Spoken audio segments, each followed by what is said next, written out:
If you're watching this video, I already know something about you. You've studied English for years, maybe even memorized hundreds of grammar rules, and yet the moment you open your mouth to speak, the words just don't come out the way you want them to.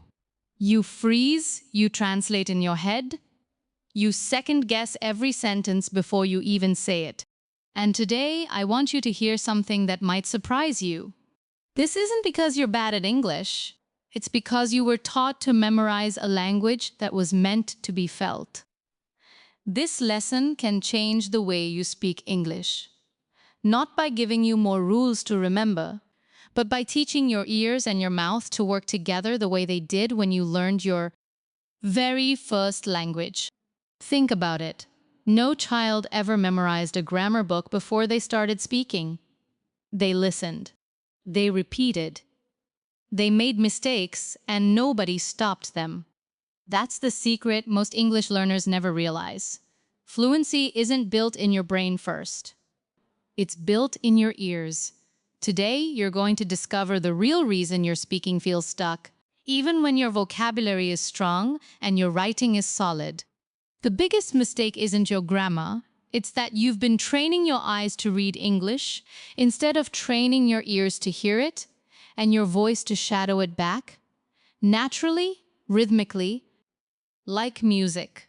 This is day 16 of our shadowing challenge, and I promise you, by the end of this video, you'll understand exactly why shadowing works, how to do it the right way, and what small daily habit can quietly transform the way you sound in English.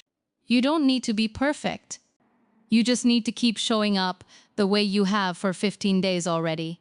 That alone tells me you have what it takes. So take a breath, get comfortable, and let's begin with the very first truth that's going to change. How you listen forever, why your ears learn faster than your brain ever will. Let me ask you something. When you were a baby, did anyone hand you a grammar workbook? Did anyone sit you down and explain the difference between present perfect and past simple before you said your first word? Of course not. And yet, by the time you were 3 or 4 years old, you were already speaking your native language fluently, forming sentences, expressing feelings, telling stories without ever studying it, the way you study English today. So what happened? What was the secret ingredient?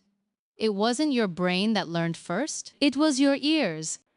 Long before a baby speaks a single word, they are listening for months, for years. They hear the rhythm of their mother's voice, the rise and fall of questions, the stress on important words, the melody of everyday conversation. This is called the silent period, and it's one of the most powerful truths in language learning. Input always comes before output. Your ears absorb the sound of a language long before your mouth ever attempts to produce it. Now here's where most English learners go wrong, and I want you to really hear this, because it might be the missing piece you've been searching for. Traditional English education trains your eyes first.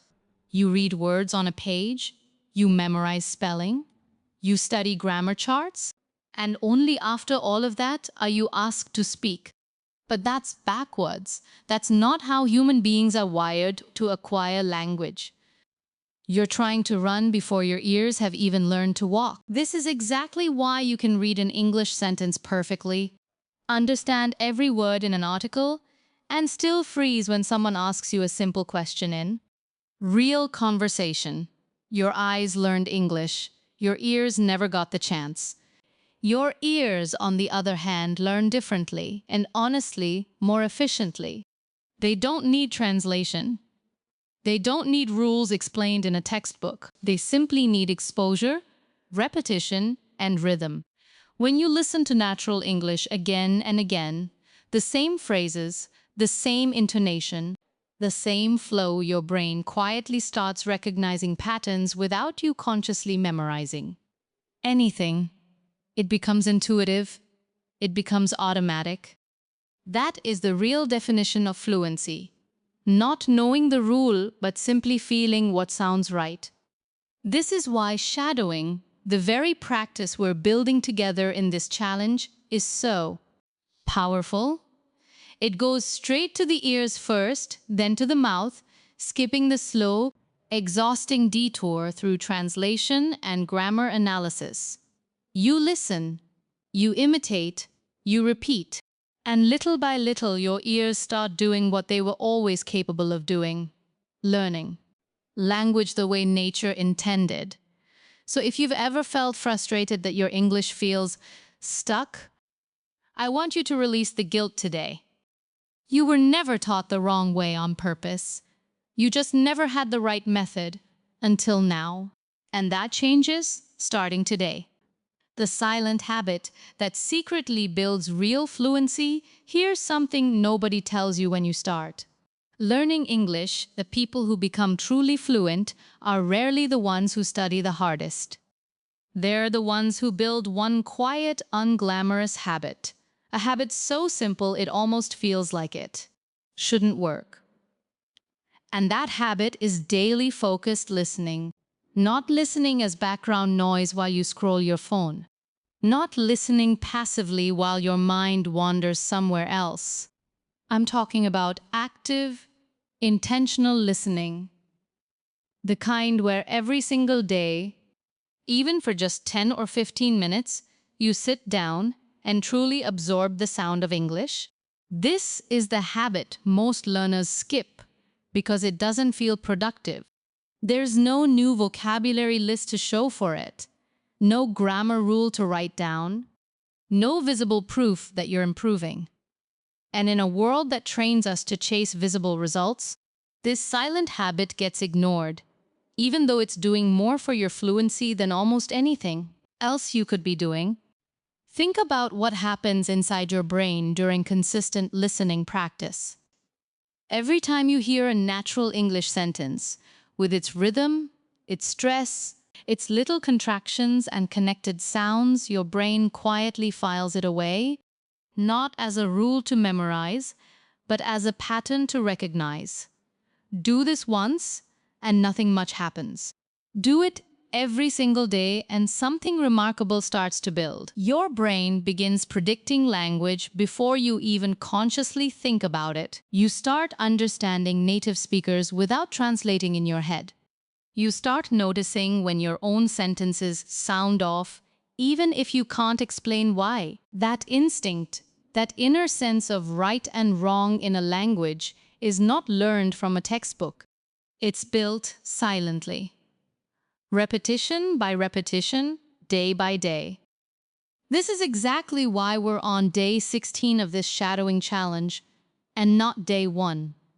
Fluency was never going to happen in a single lesson, no matter how motivating it was. It happens in the compound effect of small, consistent exposure, the same way a single drop of water means nothing, but thousands of drops, day after day, can carve a path through solid rock.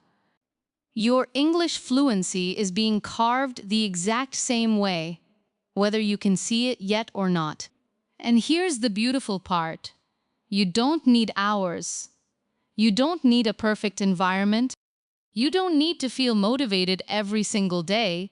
Some days you'll do it simply because you promised yourself you would, and that's enough. What matters is that you show up. 15 minutes of real focused listening today, 15 minutes tomorrow. And slowly, without any dramatic breakthrough moment, you'll notice one day that English simply feels easier. Words come faster, sentences flow more naturally, and that constant mental struggle starts to fade. That's the power of this silent habit. It doesn't shout, it doesn't promise overnight results. It just quietly, faithfully builds the fluency you've been chasing all along. Stop translating. Start thinking directly. In English, I want you to picture something. Imagine you're having a conversation in English and someone asks you a simple question. What did you do this weekend? Now watch what happens in your mind. You hear the question in English, then, without even realizing it, your brain quietly translates it into your native language.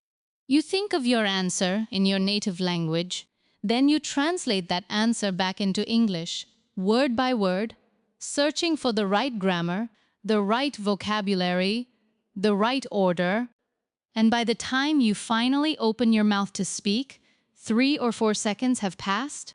The moment feels awkward, and you're left wondering why speaking English feels so exhausting. This right here is the invisible wall standing between you and real fluency. It's not your vocabulary, it's not even your grammar. It's the translation habit, the mental detour your brain takes every single time you try to speak. And here's the truth, most learners never hear. Fluent speakers don't translate. They think directly in English. Their brain doesn't stop at their native language on the way to a sentence, it goes straight there. Now, I know what you might be thinking. That sounds impossible. How can I think in a language I'm still learning? But here's the good news. This isn't some rare gift a lucky few people are born with. It's a skill, built the same way any skill is built, through repeated, direct exposure, without the middleman of translation getting in the way. And that's exactly what shadowing trains you to do. When you shadow, listening to a native sentence and immediately repeating it, matching the rhythm, the sounds, the flow, there is no time to translate. There is no pause to search your native language for the correct word. You are forced to connect the English sound directly to English meaning, directly to English speech. Do this enough times, with enough phrases, and something incredible starts happening. Those phrases stop feeling like foreign words you translated. They start feeling like your own natural expressions, ready to use the instant you need them. This is how you begin to close that gap between hearing a question and answering it. Not by getting faster at translating, but by removing translation from the process altogether. Little by little, everyday phrases stop passing through your native language at all. You hear, "How's it going?" and you respond instantly. In English, because your brain has stored that phrase as a direct, ready-to-use unit, not as a puzzle to solve. So starting today, I want you to release the pressure of translating correctly and instead focus on absorbing English in English. Let it live and breathe as its own language in your mind, separate from your native tongue. This shift alone, thinking directly in English instead of translating, is one of the most powerful, freeing steps you will ever take on your journey to real, natural fluency. How shadowing rewires the way you speak naturally. Let's talk about what's actually happening inside your mouth, your ears, and your brain when you shadow. Because once you understand this, you'll never see this practice as just repeating sentences again. Shadowing is not a simple exercise. It's a complete retraining of the muscles, patterns, and instincts you use to produce spoken English. And that's exactly why it works when so many other methods leave you stuck. Here's what most learners misunderstand about speaking a language. It isn't only a mental skill, it's a physical one too. Your mouth, tongue, and jaw have spent your entire life forming the specific sounds of your native language. Every language has its own unique rhythm, its own stress patterns, its own way certain sounds connect and blend together. English, for example, loves to compress words together. Want to becomes wanna, going to becomes gonna, and stressed words get emphasized while smaller words almost disappear into the flow of a sentence. If your mouth has never physically practiced producing these patterns, no amount of grammar study will make your speech sound natural. Your muscles simply haven't learned the movement yet. This is where shadowing becomes so powerful. When you listen to a native speaker and immediately repeat what they say, matching not just the words but the rhythm, the stress, the speed, the melody, you are physically training your mouth to move the way a native speaker's mouth moves. At first, this might feel strange, even uncomfortable, like your mouth is doing something unfamiliar. That discomfort is not a sign you're doing something wrong. It's a sign you're doing something new. Just like any new physical skill, it feels awkward before it feels natural. And here's the beautiful part. Your brain and your mouth are learning together, in real time, without needing a single grammar explanation. You're not thinking this is present continuous, so I need to add ing. You're simply feeling the shape of the sentence, hearing it, and reproducing it. Over time, these shapes, these natural chunks of English, become stored in your memory as ready-made patterns. You stop building sentences word by word, like assembling furniture from complicated instructions. Instead, whole phrases come out smoothly, automatically, the way they do for native speakers. This is also why shadowing improves your listening comprehension at the exact same time it improves your speaking. Because once your own mouth knows how to produce that fast, connected, natural rhythm of English, your ears instantly recognize it when someone else says it too. You stop hearing English as a blur of fast, confusing sounds because you've physically practiced making those same sounds yourself. This is the quiet magic of shadowing. It doesn't just teach your brain new vocabulary. It rewires your mouth, your ears, and your instincts to work together the exact same way they do for someone who has spoken English naturally their entire life. Turn small daily practice into unstoppable confidence. There's a question I want you to sit with for a moment. What actually separates someone who becomes fluent in English from someone who studies for years but never quite gets there? It's not talent, it's not intelligence, it's not even the number of hours in a classroom. The real difference is this. One person turned practice into a daily habit, and the other person waited for motivation to strike before they opened their mouth. And motivation, as you probably already know, is unreliable. It shows up when it feels like it and disappears exactly when you need it most. This is why the goal was never to feel motivated every single day of this shadowing challenge. The goal was to build something far stronger than motivation, consistency. Because consistency doesn't ask how you feel. It doesn't wait for the perfect mood or the perfect moment. It simply shows up again and again, whether you feel inspired or exhausted, confident or unsure. And it's precisely this quiet, unglamorous consistency that quietly builds something motivation. Never could real, lasting confidence. Think about the version of you who started day one of this challenge. Maybe you felt nervous even repeating simple sentences out loud. Maybe your pronunciation felt clumsy. Your rhythm felt forced. Your voice felt unfamiliar even to yourself. That's completely normal. Every single fluent speaker once stood exactly where you're standing now. But here you are, on day 16, still showing up. And that alone is proof of something powerful. You are someone who follows through. You are someone who doesn't quit just because progress feels invisible some days. Because that's the truth about fluency. It rarely announces itself with a dramatic breakthrough moment. It builds in silence, in small 5 and 10-minute sessions, in sentences repeated until they finally feel natural in your mouth. And then one day, almost without warning, you'll find yourself replying to someone in English without pausing to translate. You'll catch yourself understanding a sentence you would have missed weeks ago. You'll feel a phrase come out of your mouth smoothly, automatically, and you'll realize, quietly, I didn't have to think about that, it just came out. That moment, however small it seems, is the payoff of everything you've been building through. This practice, not perfection, not native-level mastery overnight. Just steady, compounding progress that slowly turns into unshakable confidence. So here's what I want you to carry with you beyond this video. Don't chase big, dramatic leaps in your English. Chase small daily practice instead. Show up tomorrow, even for 10 minutes. Show up the day after that. Let consistency do what motivation never could.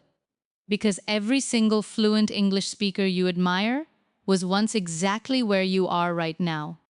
They simply refuse to stop showing up. You've already proven you have that in you. 16 days in, and you're still here. That's not small, that's everything.